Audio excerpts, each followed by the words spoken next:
Direction, Canada Sportsbook. Well, Oilers fans, we get the W, but we don't come out unscathed. That game, well, I should be sitting here celebrating because the Oilers squeaked out a victory over, the two-time Stanley Cup champion Tampa Bay Lightning. It doesn't feel like a victory in its fullest form.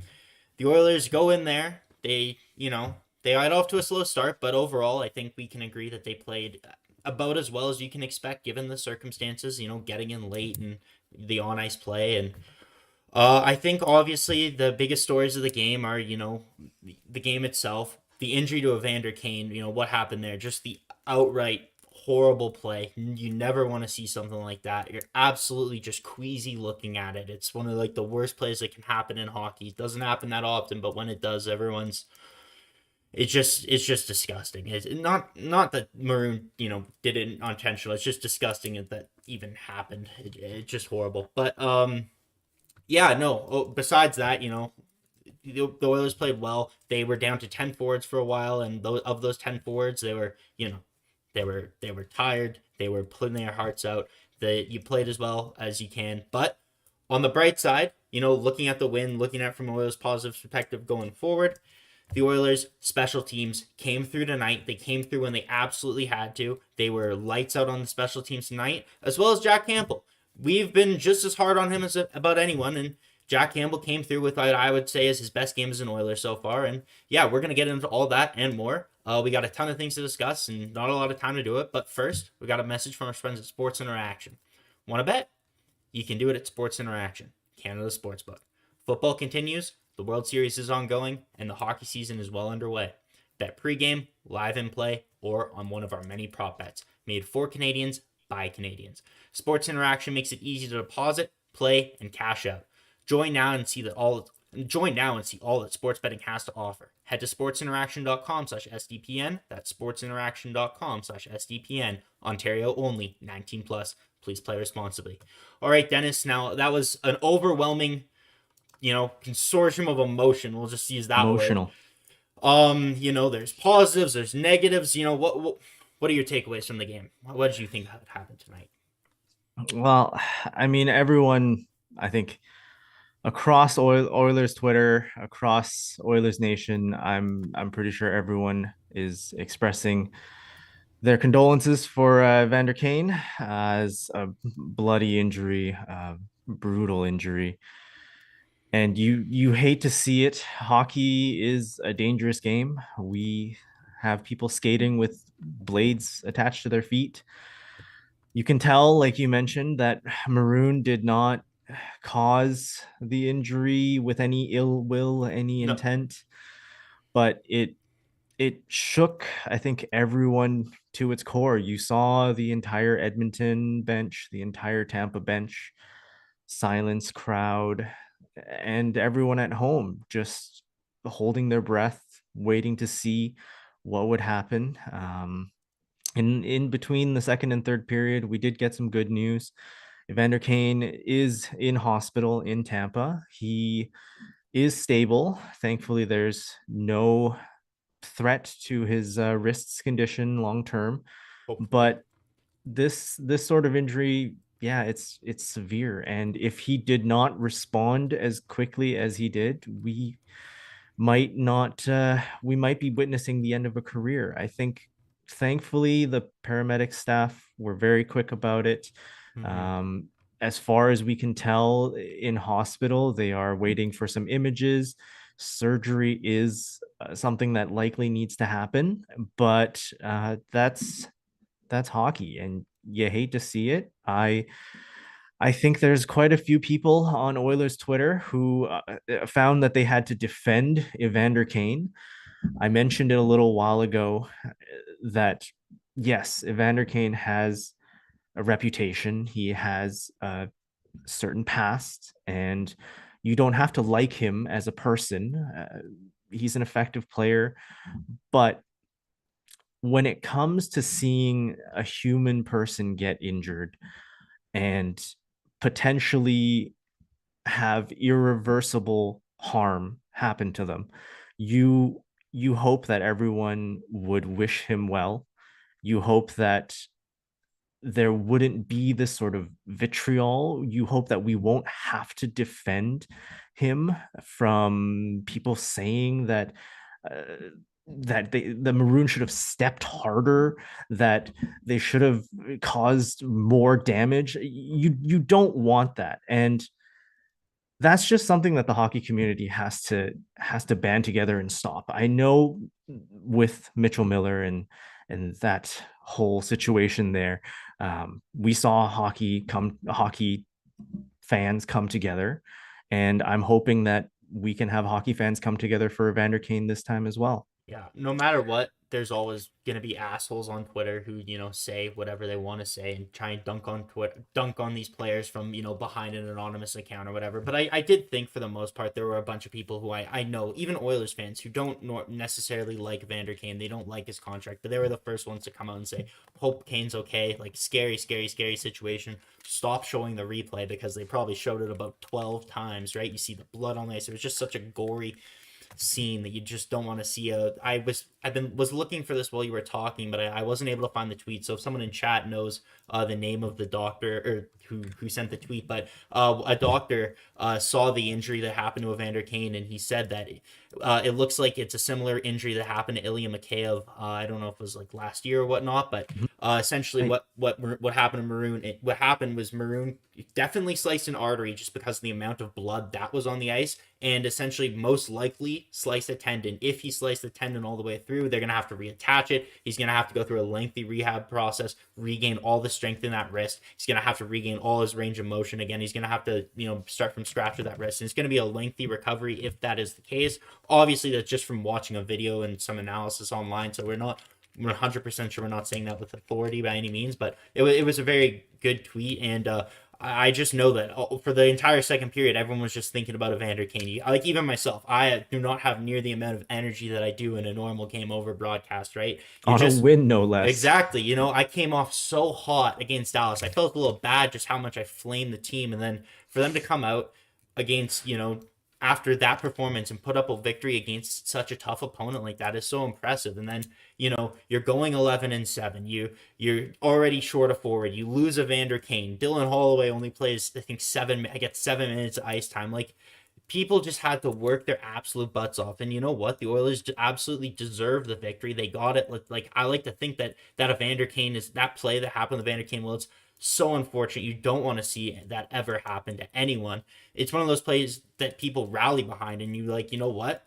They went to the dressing room. I'm sure they all talked about it. They were all, I'm sure, distraught because even before you stop playing the game for 10 minutes, but you're cleaning up the blood on the ice, and you just rally behind him, and you're like, you know what? Kaner's not going to be here, but we've got to go out and we've got to do everything in our power to get the win for him.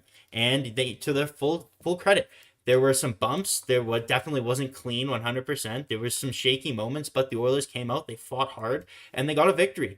And you know what? There were some players who've been struggling for almost, I want to say, the entire season that came out, and they played some of their best games tonight. Full credit to them. Let's hope this is one of those things that we're both agree that Kane is probably going to be out for quite a bit of time. He's most likely going to be on LTIR tomorrow. Long term, we're going to hope that this is one of those things that they can rally behind. And when Evander Kane does eventually come back into the lineup, whether it's in January, March, whenever, or December, who knows? Who knows? I think just to touch on your point there, Dr. Harjas Griwal was the one on Twitter who put together a fantastic piece on the Kane injury. If you want to follow him on Twitter, his handle is HARJAS_GREWAL. Fantastic analysis. The concern is for damage to an artery, vein, tendon, and or nerves for Kane. So you're right, 100%. They sliced an artery or a vein. That's where all the blood came from, and it was pouring out. So that was a pretty deep laceration there. If it is tendon, like you mentioned, that essentially, I'm no medical professional, but it attaches the bone to the muscle. which means that you're right. It's a lot of rehab, and we saw Dylan Holloway, that wrist injury that he had last season, took him out for pretty much the entire season, minus a few games in Bakersfield. You mentioned that, yes, Mikheyev had a similar injury where it was the cut tendon, and he was out for over 3 months. So we have a bunch of things to discuss. I mean, with the Oilers losing Kane for at least a month, you would think, and Oh yeah. potentially up to 3, 4 months, perhaps the season. The Oilers need a replacement. One good factor about this game was I think Jesse Puljujarvi on the first line looked amazing tonight. What did you think about his play? I think every opportunity Jesse's had in the top six, Jesse's looked fine, and if not fantastic. This obviously, like, full credit to him, best game of the season so far. He deserves a goal. Jesse, I don't know why the puck just seems to hate him. He seems to have some of the worst puck luck in the NHL, but he does every single thing right. He's pressures. He closes the gap on the puck carrier. He's one of the most, he breaks up plays in the offensive zone. He makes it so hard for teams to get their transition game going. He makes it so the Oilers can play their game and the other team can't, take their pace to the Oilers. He's a crucial piece for the Oilers offense, and you see that the space that he creates for McDavid when he's out there. Is Jesse going to bobble some passes from time to time? Is Jesse going to whiff on some one-timers? Yeah, of course.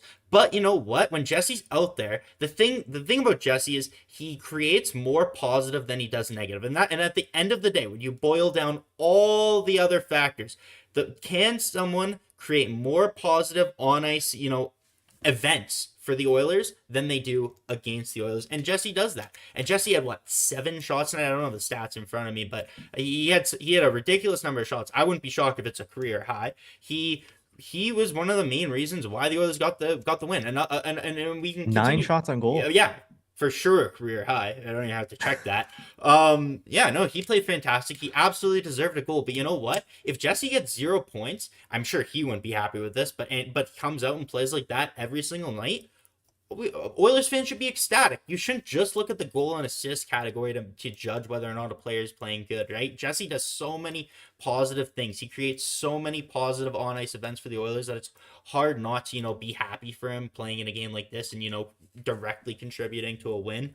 No, there was some positive, and I think one of the best things about this game, and one thing I really hope they take moving forward, is the play of Jesse, because obviously this is the best he played. Let's hope he builds on it. The play of Warren Foegele was, awesome. Amazing. He played tonight. Fantastic. Right at the end of the game, he was the guy that got the puck out of the zone. Tampa was pressuring so hard. They were missing cross-ice passes left and right, and Warren Foegele, right at the end, Tampa could have got it right back onto Campbell, and who knows with sometimes with Campbell, right? You could have got it on net, and it could have gone in, but Warren Foegele stuck to his guns. He got a block, got it out of the zone. Did he miss the wide open net from 180 feet? What? No, with the empty net. He was close. Yeah, he was super close. He was super close. And again, I felt like that was maybe like the one thing I thought Foegele really went for that empty net. He just whipped it out there. I thought maybe, all right, well, do you want to do that at the end of the game? The other thing was just a little bit of a bonehead hit against the boards. But other than that, Foegele was great tonight. Right before that hit that you're talking about, Foegele was crushed right behind. He gets up. He's angry. He's a big guy. He goes right at him. Did I think it was the worst? Do I think it should have been a penalty? The way the refs were calling this game tonight, I have no clue. I personally don't think it was a penalty. Seemed like the refs thought everything the Oilers did was a penalty again. But I think that Foegele, for the most part, better more than that. I mean, you know what? We haven't even mentioned he scored the first goal of the game. And what a celebration. Yeah, exactly. You could feel the elation. You could see the Yeti-sized ape get off his back. That was let's hope that leads to a hot shooting streak for Warren Foegele, because as much as he is the weirdest hockey player ever in history to watch skate, the way he bumbles up and down the ice, he does put himself in some good positions, and let's just hope that those shots that he takes, he hit a few bars earlier in the season, but let's hope this starts to build, and there's a building effect with Foegele, Yamamoto, McLeod, Puljujarvi. They all stood out tonight, and against teams like Tampa, that's what you hope, right? You want your depth to come through, where your forwards, McDavid and Josh, obviously never going to be neutralized, but you need your depth to come through, and they did that tonight. They did that tonight. What do you think of the depth? I think the wingers stepped up tonight. I think Yamo was one of the most energetic Yamamotos I've seen this season. He was, it's particular against the boards. There was one play I remember in our own zone where Mm-hmm. he had fallen and he was keeping his stick on the puck, protecting it even though he was on the ground, and he was still able to win that puck battle, goes up ice, skates hard, and there was a chance off that rush. Yeah. This is, I think, the best performance we've seen of Oh, Yamamoto this year for this sure. season. Well, if you look at Yamamoto, if you look at the like last game, just isolating last game against Dallas, for example, Yamamoto took a boneheaded penalty late in the game that cost the Oilers a goal.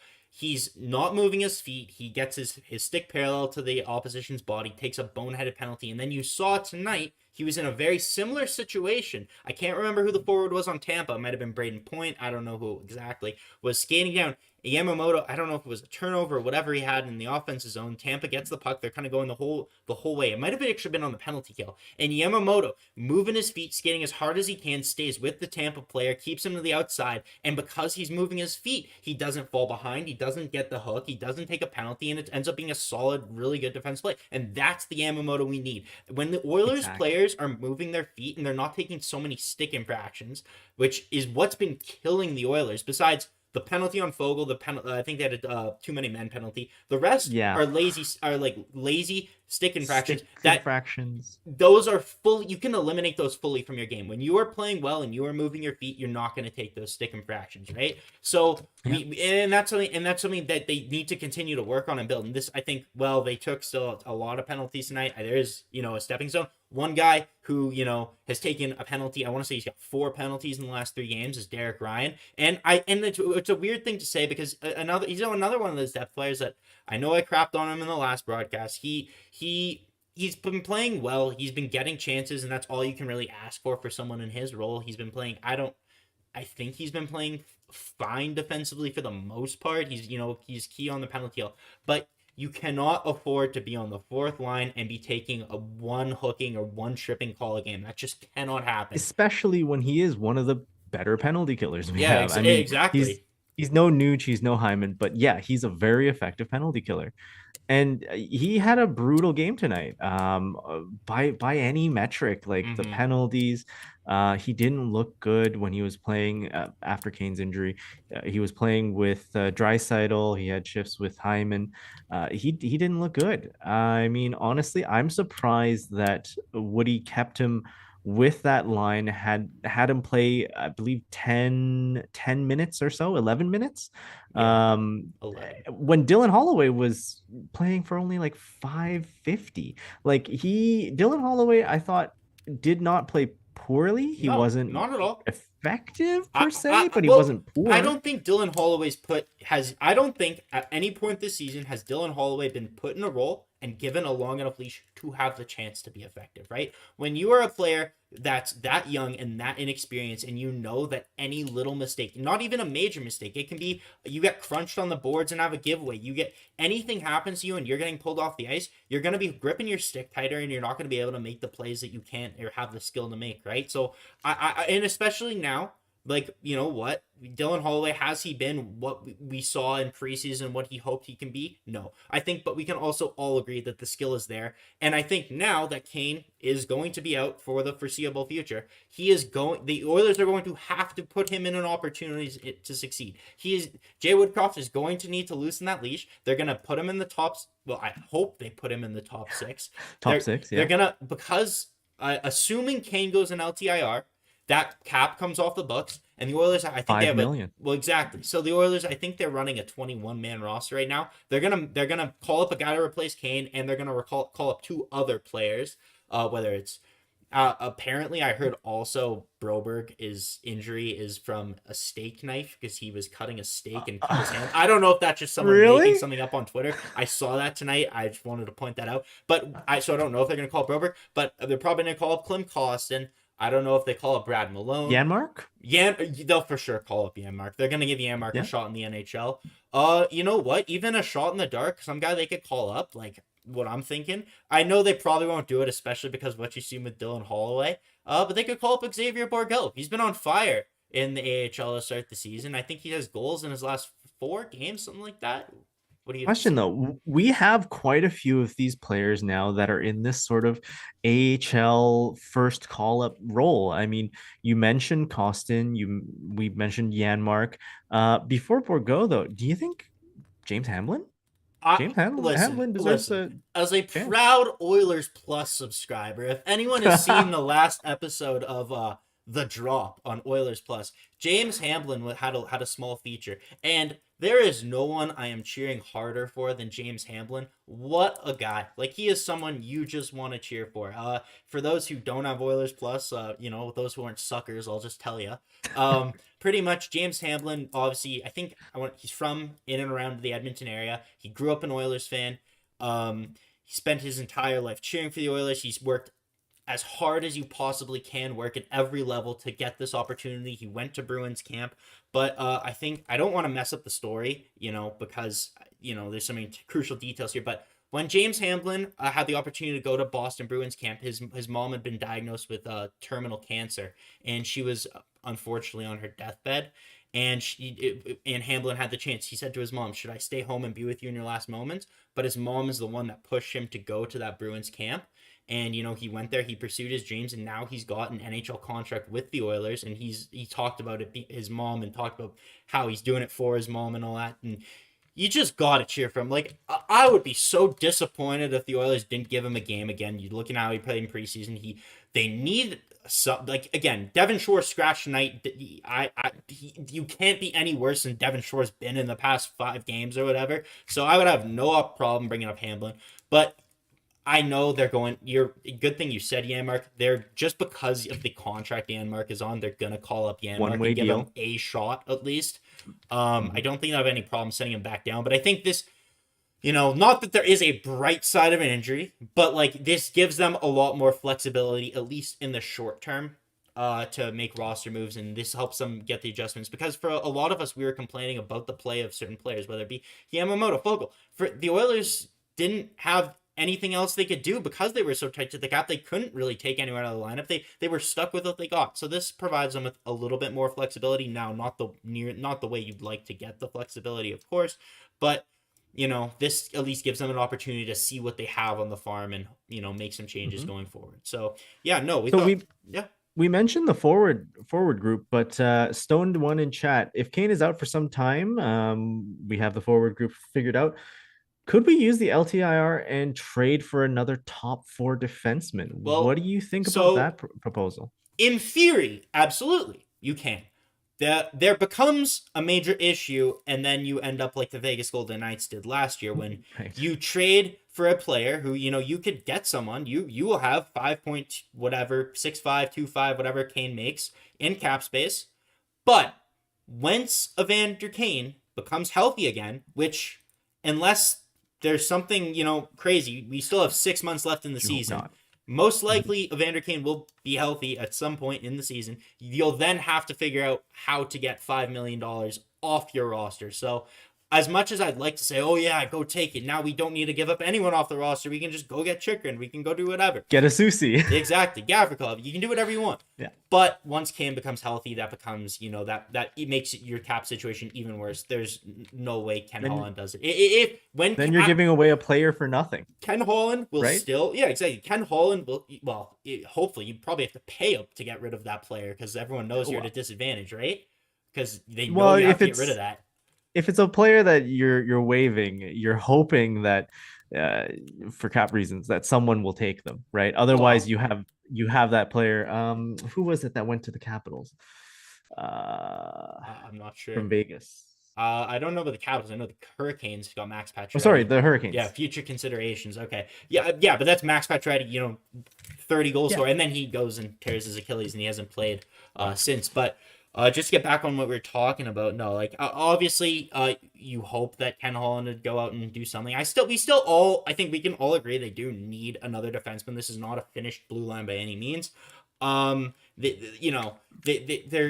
Holland isn't going to approach the trade deadline any differently, I don't think, at this point in time because of the Kane injury. So I just assume that if they do make a trade, that it will still be dollar in, dollar out, just in the short term in terms of call ups and whatnot, they'll have more flexibility. I think we spent a lot of time A on lot. on that. One guy But who, before the broadcast ends, one guy who we do need to talk about, because we are running out of time in the Zoom. One guy we have to touch on, Jack Campbell. Soup. Yeah, exactly. Jack played his best. I think we both agree he played his best game as an Oiler. With me, I'm gonna sound like such a pessimist here. Okay, first, he played fantastic. I cannot hammer that point home enough. Again, I'm going to sound like such a pessimist here.